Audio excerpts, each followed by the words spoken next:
مرد و زن بچے اور بچیاں بھی سبھی علم حاصل کرو، علم حاصل کرو، یہی فرمان رب، یہی قول نبی، یہی فرمان رب، یہی قول نبی، علم حاصل کرو۔ مدرسہ حضا کا ایک طالب علم ہے محمد عبداللہ، حضرت محتمم صاحب کا صاحبزادہ ہے، وہ بچہ آئے اور اپنی تقریر پیش کرے۔ محمد عبداللہ۔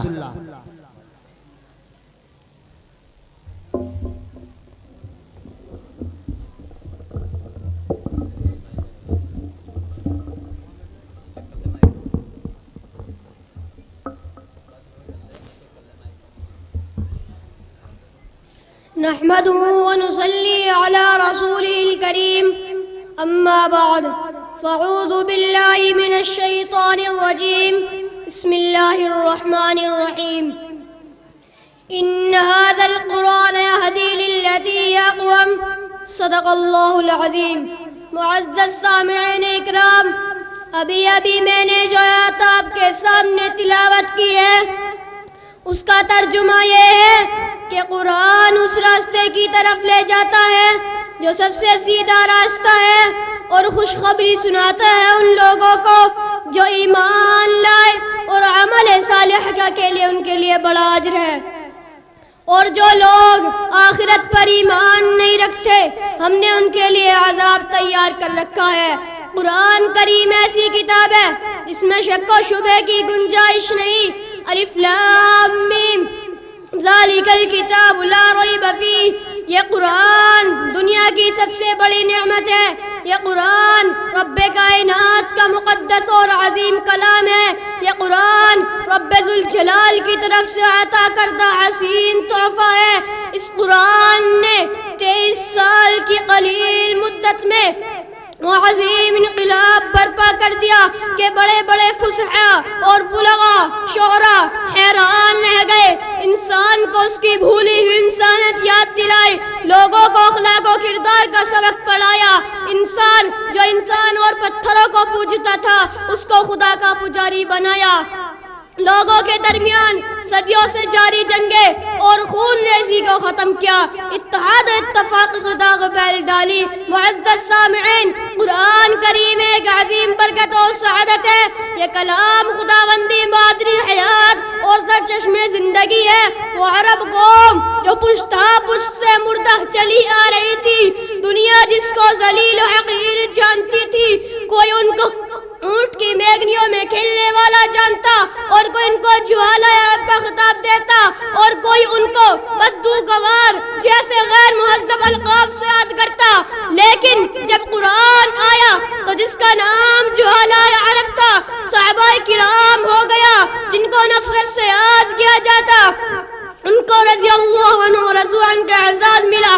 جس زمانے کا نام جاہلیت تھا، اس کا نام خیر القرون ہو گیا۔ وہ مردہ قوم جو کروٹ نہیں لے سکتی تھی، طاقت و قوت سے ایسی بھرپور ہوئی کہ اس نے جلدی ہی قیصر و کسریٰ کے غرور کو خاک میں ملا دیا، بڑی سلطنت اور حکومتوں کا تختہ پلٹ دیا۔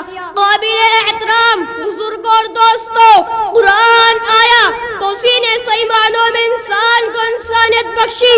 قرآن آیا تو عرصے سے ٹوٹے دل جڑ گئے۔ قرآن آیا تو خون کے پیاسے آپس میں کریم و مہربان بن گئے۔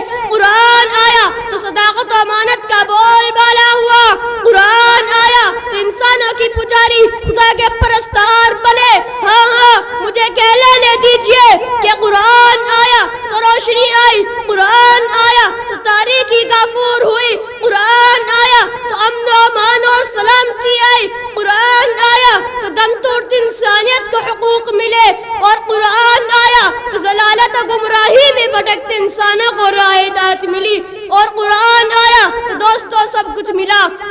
مگر افسوس صد افسوس کہ ہم نے قرآن کو چھوڑ دیا، ہم نے اس کی پاکیزہ تعلیمات کو بلا دیا، نتیجہ یہ ہوا کہ وہ مسلم قوم جس کے سر پر عزت اور رفعت کا تاج تھا، ذلت اور رسوائی کے غار میں جا گری۔ وہ مسلم قوم جس کے ایک فرد کی آواز پر افریقہ کے جنگل میں رہنے والے خوخار درندوں نے سارا جنگل خالی کر دیا تھا، آج ایک چیٹی بھی اس کے سامنے جھکنے کو تیار نہیں۔ وہ قوم جو کبھی دنیا کی سب سے بڑی حاکم قوم تھی، آج غلامانہ زندگی بسر کر رہی ہے۔ وہ قوم جس پر کبھی تاریخ نازا تھی، آج ماتم گناہ ہے۔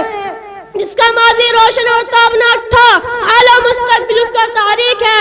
محترم حضرات، اٹھو، سمجھو، ہوشیار ہو جاؤ، غفلت کا پردہ چاک کر دو، قرآن سے وابستہ ہو جاؤ، قرآن کے نغموں سے اپنے گھروں کو معمور کرو، قرآن کریم کی تعلیم جس طرح بھی ہو ممکن کرو، ورنہ یاد رکھو کہ تاریخ ہمیں کبھی معاف نہیں کرے گی۔ دعا ہے کہ اللہ تعالی ہم سب کو قرآن جیسی عظیم نعمت کی قدردانی کی توفیق عطا فرمائے۔ وما علینا الا البلاغ۔